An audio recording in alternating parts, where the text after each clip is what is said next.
Rejecting Israel's claim that its airstrike that killed 7 aid workers in Gaza was accidental and unintentional, celebrity chef Jose Andre, the founder of World Kitchen Center, whose convoy was attacked, has said the Israeli forces targeted them systematically, car by car. Andre, when asked to respond to the Israeli claim that the strike was not deliberate, said, "Initially, I would say categorically no." He added, the World Central Kitchen or WCK charity group had clear communication with the Israeli military and the latter knew his aid workers' movements. Andre says this was not just a bad luck situation where, oops, we dropped the bomb in the wrong place. This was over 1.5 to 1.8 kilometers with a very well-defined humanitarian convoy that had signs on the top, on the roof, a very colorful logo that we are obviously very proud of. It is very clear who we are and what we do. Andre says the Israeli Defense Forces were fully aware of the convoy's whereabouts. He's now called for investigations into the incident by the US government and by the home country of every aid worker that was killed. The aid workers were killed when their convoy was hit shortly after they oversaw the unloading of over 100 tons of food brought to Gaza by sea. Israel's military expressed severe sorrow over the incident, and Prime Minister Benjamin Netanyahu called it unintentional. The incident has sparked global outrage. Jose Andre has also called out the US's doublespeak on the Gaza war. He said the US must do more to tell Prime Minister Netanyahu that this war needs to end now. It's very complicated to understand. America is going to be sending its navy and its military to do humanitarian work in Gaza, but at the same time, weapons provided by America are killing civilians. The chef also asked how Netanyahu could wage a war to save Israeli hostages when they may be dying under the rubble of the same weapons that Israel has been using against Palestinians. Meanwhile, US President Joe Biden and the Israeli Prime Minister are scheduled to have another telephonic conversation today. It is expected to be a tense conversation as the divide and friction between the two leaders over the war have been growing steadily.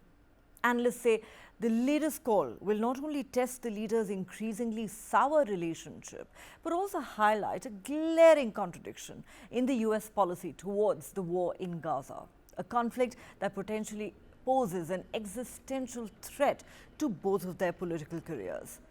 While Biden is expressing growing frustration about the Israeli leaders' conduct of the military onslaught and its impact on civilians, the fundamentals of staunch US support for Israel are not shifting. At the same time as the White House is demanding changes to Israel's procedures to shield civilians, warning that a planned assault on Rafah could cause a humanitarian disaster, the Biden administration is moving towards approving the sale of F-15 warplanes to Israel worth $18 billion. The Biden-Netanyahu call will also come amid renewed fears in Washington that Israel's actions could spark a regional conflagration, something that Biden has been desperate to avoid. A strike on senior Iranian officers in Syria on Monday, which the US attributes to Israel, has drawn vows of retaliation, which could once again put US troops in the region at risk. The conversation will also take place with both leaders under enormous domestic pressure and amid signs that their political priorities are irreconcilable. Biden desperately needs this war to end, to ease anger amongst progressives in the US, which is threatening his weakened political coalition ahead of the November presidential election. But Netanyahu may need to actually prolong the war to stave off elections, which most believe he would lose. The backdrop to this phone call is US fury over the killings of 7 aid workers, as we just mentioned, from the World Central Kitchen in an Israeli strike in Gaza. This tragedy prompted Biden to say he was outraged. He also accused Israel of doing too little to protect civilians and aid workers in the devastated enclave. But events of recent weeks suggest that either Biden lacks leverage over Netanyahu or he's unwilling to use it.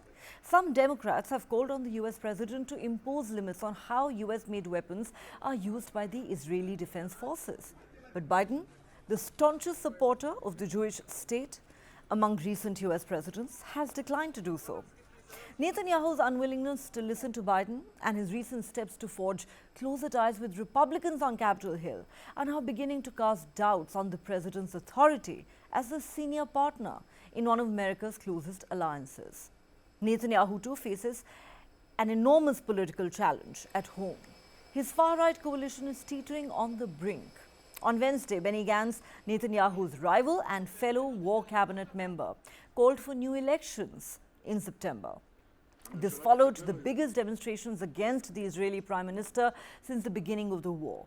Protests are being fueled by relatives of more than 100 Israelis who are still being held hostage in Gaza. The relatives accuse Netanyahu of doing too little to bring back the hostages. Netanyahu, Israel's longest-serving prime minister, has repeatedly ruled out early elections, which opinion polls suggest he would lose. He's lashed out at Benny Gantz, claiming that going to polls in the middle of the war would only reward Hamas. His Likud party has said Gantz must stop engaging in petty politics during the war. Elections now will bring about paralysis, division, harm to the fighting in Rafah, and a fatal blow to the chances of a hostage deal. That's what Netanyahu and his political party are arguing. What I know is that we were targeted deliberately, non-stop, until everybody was dead in this convoy. This happened over more than 1.5, 1.8 kilometers. So this was not just a bad luck situation where, we dropped the bomb in the wrong place, or no, this was over 1.5, 1.8 kilometers with a very defined humanitarian convoy that had signs in the top, in the roof. That cannot be the role of an army. That cannot be the role of an army that has hundreds of drones above Gaza in any single moment. The humanitarians and civilians should never be paying the consequences of war. This is a basic principle of humanity. At the time, this looks like it's not a war against terrorism anymore. Seems this is a war against humanity itself. The Israelis have said to us, and they've said publicly, that they intend to conduct this investigation swiftly. We want to see it wrapped up as soon as possible, and see them put in place any measures to prevent this from happening again in the future. And that's go to the second point that we think we need to see. Not just, they don't have to wait for the outcome of this investigation to do it. They need to put in place better deconfliction and better coordination measures to protect humanitarian workers and to protect all the civilians on the ground. And it is something that we have consistently said to them over the past few months, is that they need to improve their deconfliction measures and they need to improve their coordination measures. If Israel will just do this without being held accountable for what's being committed, we will just going to see a continuous cycle of violence and escalation in the region, which all of us, we want to avoid. We cannot keep the fate of the region of some adventurous politicians who just, trying to risk the fate of the entire region just for their interest. We need to have accountability for how it's occurred. And what isn't good enough is the statements that have been made, including that this is just a product of war. This is against humanitarian law. International humanitarian law makes it very clear that aid workers should be able to provide that aid and that assistance free of the threat of losing their life. Accountability looks like finding exactly how this could have occurred. Zomi Franken was travelling in a vehicle that was clearly identified as an aid vehicle. It should not have been at risk, and we need accountability for how this occurred and for people to be held to account for this.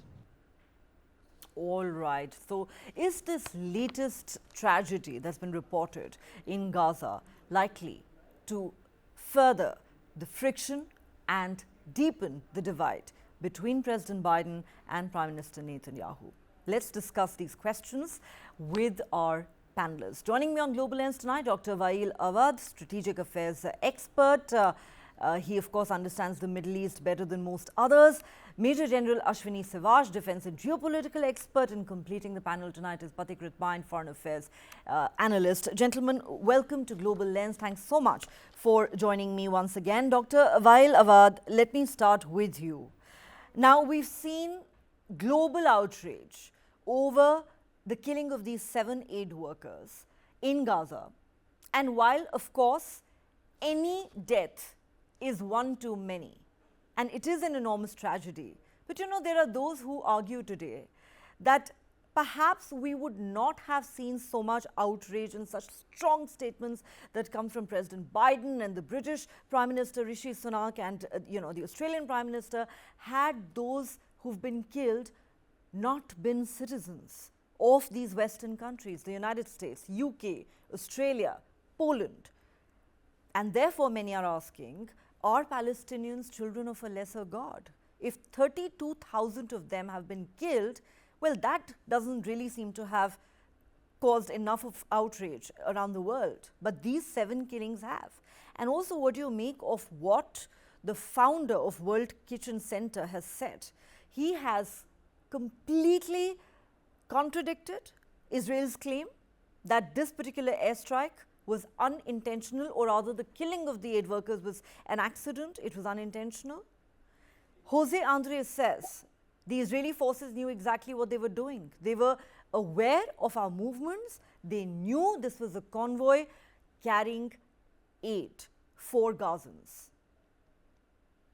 Well, I think you have answered the questions yourself, Neha, in your introductory remarks, and also while asking me, because this is a crocodile tears that the West is trying to tear it off and show to the world how humane they are in dealing with the humanitarian issue. When 32,000 plus Palestinians have been killed, more than 13,000 are children, and every 4 hours, 1 Palestinian kid is being killed, and a mother is slaughtered every 6 hours. So all this show you an indication that there is a genocide happening in the front of the world, and there is no way to stop this carnage. In fact, this outrage is already reached a stage where the West cannot hide behind their fingers. There is no question that what's happening in the Palestinian territories with the Israeli war, using artificial intelligence, using all kind of bomb and bombing hospitals, schools, street, food convoys, every part of it has been attacked throughout the day and night. So now the world have given the Israel an ultimatum. You violated international law. You attacked Iranian consulate in Syria. You attacked 2 countries, sovereign nations. You killed people inside. You violated international law. Now, if you don't stop, we may turn you into a violator of international law. So when the world will wake up to stop this carnage, when we are witnessing daily killing, and by the way, as I've been listening, these convoys of aids were inside controlled area of the Israelis' occupational forces, which means they are fully aware what's happening. So this systematically killing the Palestinian and any aid workers, it has one objective of the Israelis, is to kick out, to expel the 2.3 million Palestinians out of their territories of Gaza Strip, and then take control of the Gaza Strips, take control of the Gaza Strip's gas and oil also there, and make an alternative canal, which is alternative to the Suez Canal. That is the objective. And if the Americans are trying to say that they are against this kind of killing, they should stop sending those bombs of the 2,000-ton bomb giving to Israel. And when they are themselves accusing Israel of using irrationally the American laser-guided missile on Palestinian, I mean, more than 40% use it discriminately, just attacking them. So how much they can go by lying to the international community, by lying to their own people, that what's happening there is a total genocide. All right, you're saying, the Israelis are lying to their own people. Let me take this to Patik Ritmain. Patik Ritmain, just for the benefit of our viewers, I want to once again quote what Jose Andre, the chef, who is the founder of World Kitchen Center, has said about this particular airstrike that killed 7 of his aid workers in Gaza. He says this was no accident, as Israel claims, that the convoy was targeted systematically, car by car. He says this was not some bad luck situation where we happened to drop the bomb in the wrong place. This was a stretch of 1.8 kilometers with a well-defined humanitarian convoy that had massive signs on the top and a very colorful logo. He says it is very clear who we are, what we do, and the IDF was fully aware of the convoy's whereabouts. On the one hand, there is this claim that completely rebuts the Israeli claim, which calls it an accident. The other part of my question is exactly what I asked my previous guest, Pathikrit, that, the reactions that we've seen, and I'm not suggesting for a moment that these lives were not precious, but, the outrage now being expressed by Western leaders, doesn't it reek of hypocrisy? Because 32,000 Palestinians have lost their lives, and I don't think we've seen that kind of outrage over those killings. But now that we're talking about the killings of American citizens, Australian citizens, and British citizens, all hell has broken loose. Neha, good evening. First of all, even the outrage that you see right now, it's only going to last for a few days, then everyone would forget what's happening. That's number one. It's what happened is extremely tragic, and especially when people provide food, such humanitarian movements in war areas always happen by informing the concerned authorities. And so it's unlikely that those who bombed had no idea what they were. Those who bombed, they may say something, they may have another objective in mind why they did it. That's up to them to decide. But generally, there are two occasions when they have done it. If I just give you some facts, at least within the establishment, they would say that perhaps the Hamas was using them, as Hamas has used UNRWA, or maybe the food aid was going to the Hamas. Well, frankly speaking, they did not use that openly, the context, because that will not be acceptable to anybody. If you ask me, Neha, what happens? Yes, it is a tragedy. And yes, it is true that when these 7 aid workers died, there are more outrage than what was there for when 32,000 people died. Let me tell you what's going to happen. Everybody here is giving a lip service. Okay, Egypt will not open the door of Rafah and allow anybody to go into Egypt. United States will give only a lip service because the $18 billion worth weapons, which means the F-15s, it's a huge amount of money for Boeing. Now, no president in a conflict in an election year can antagonize the military-industrial complex and can afford to go to conflict, especially if you are the United States president. So he would officially say that he's against it, but the defense deals will continue. So far as Egypt is, so far as Hamas is concerned, even Hamas, let me tell you, would not officially say that from today onwards, let us have peace on both sides. Nothing like that will happen. And for countries from which the aid workers died, they will just speak for a few days and then they will stop. If you ask them, they'll say, well, they went on their own, we didn't ask them. So let me tell you, I might sound very rude, but this entire outcry that is happening is only going to last for 3-4 days. And then it's going to go back to normalcy. Unfortunate. It doesn't mean that I support it, but that's how the world today runs. Well, everybody is concerned about their own things and nothing else. Similar thing has been happening in the Russia-Ukraine war. That was again a war which could have been completely avoided from both sides. It was not avoided. Similar thing is happening here in Middle East. You talked about escalation. There is a potential possibility the Iran embassy was attacked. But I think both sides are ready for escalation. It is very difficult to accept and presume that Israel did the attack in the embassy in Damascus without informing the Americans. So truth becomes the biggest victim in any kind of conflict. Every country in this world is fighting their own battle. So nobody actually cares what is happening after it goes off the limelight. It is a sad reality. If you ask many of the Indians, they will say that we have suffered some terrorism for a long time. We have fought conflicts. Nobody bothered about us. So if you ask me, will this conflict end? No. If you ask me, yes, Netanyahu doesn't want an election. But as I had stated earlier, whoever comes in will do the same thing. Maybe the intensity will be a little more or a little less. Middle East has its own dimensions and dynamics of what is peace and what is conflict, and they have been okay with it. You see, everywhere else it is business as usual. So I don't know if actually anybody speaks for people who suffer in a war. Nobody does. And the biggest culprit among all of this, Neha, is United Nations, the organization for which was created for a particular purpose, to create a dispute resolution mechanism so that conflicts do not arise and conflicts end on time, even if they come up. Where is UN today? What is UN doing? UN should be the organization who should be telling the two countries, please come together, pass resolution, let us end this conflict, let's both sides shake hands and let's coexist. The UN doesn't do that. And that's why you see all of this happening. So the multilateral institutions, if they're more concerned, and the leaders of the multilateral institutions, if they're more concerned that about their next salary, Yes. then what else would happen? So UN, unless you reform them and give them the authority that if they say a war should not happen and a conflict should stop, then it should stop. Okay. Then things like this not happen. You know, I can't disagree with you that a lot of questions have been raised about the very relevance of the United Nations, especially in the last 2 years with the Russia-Ukraine war erupting and then the Israel-Hamas war starting last October. But at the end of the day, we have to understand this is a multilateral organization, and the United Nations perhaps is only as good as its powerful members, which is why we keep talking about the need for, reform of the UN Security Council. And you're also right, public memory is unfortunately short even when it comes to these tragedies.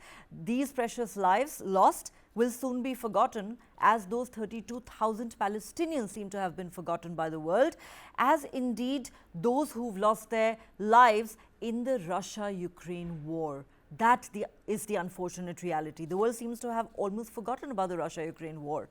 Let me take this to Major General Ashwini Savaj. Major General Savaj, you know, a lot of people have been calling out America's doublespeak and hypocrisy on this issue. And the latest to do that is the man I've been quoting on my show tonight, Jose Andre, the celebrity chef who's the founder of the World Kitchen Center, whose convoy was attacked. He says, the US must do more to tell Prime Minister Netanyahu that this war needs to end now. However, it's very complicated to understand. America is going to be sending its navy and its military to do humanitarian work, but at the same time, weapons provided by America are killing civilians in Gaza. There are many who believe that for all the outrage that President Biden may have expressed over the killings of civilians and the public lecturing that he's done, telling Netanyahu to do more to minimize civilian casualties, at the end of the day, the weapons that are killing a huge number of innocent Palestinian civilians in Gaza have come from the United States. Absolutely. Neha, there's no doubt there is a double standard as far as the US is concerned. One place is trying to give aid to the Gaza, the Palestinians, by sending it by air, by ship. But at the same time, it is giving those deadly weapons. Now F-18 will be also coming. So somewhere it looks like that as to why the Americans are doing what they are doing. Oh, remember that as far as US is concerned, the elections are going to take place. Biden is now have got lot of compulsion. One is no doubt industrial military complex is the one which gives the maximum money and funding for the election. He need their help, and therefore you will find weapons will keep on pouring in Israel, irrespective how much damage it caused to the Palestinians. The second important thing is the Jew lobby there. Now remember, the Jew lobby is very, very strong in US, and due to which Joe Biden, in case he has to win this election, he will want to have that Israel Jew lobby to his side. So these are the two compulsion, I suppose. That's why Joe Biden is playing a double game. At one side, he's trying to give aid. At the same time, giving a deadly weapon to Israel. And the people who are dying are the innocent in as far as Gaza is concerned. Now, the question comes is why basically Israel is doing what they are doing. It is basically Netanyahu's own political compulsion is making him do. What is happening is that he doesn't want the war to end. He wants the war to enlarge. And that's how he has attacked in Syria, the Iranian embassy, because he wants that Iran to come into war and the war should prolong so that the chances of his being displaced from Israel are minimum. And that is what is creating a chaos. And the point is that he may possibly, in time to come, you will find it, the war enlarging, the attack going on Hezbollah, in basically north of Israel in Lebanon. The reason is simple, because he needs only air power there. The air power is not being used in Gaza, because it is basically a war which infantry is now fighting, and also the artillery. Now, so the question is, if he gets an F-18, it possibly will be Hezbollah which will be targeted the next, and therefore the chances of this war enlarging are more there. And the reason Absolutely. simply that Netanyahu does not want the war to end, I agree because with you, he feels sir. that he will be politically That destabilized is in case the absolutely election takes correct, place. because survey after survey says that he is so unpopular in his own country today that if an election were to be held, he would get the drubbing of his life.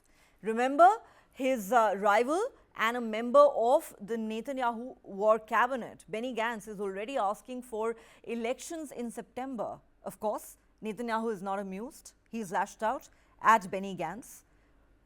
Where is this war headed? What happens next? And what could it also mean for Israel-US ties? Because friction between the two allies is certainly on the rise.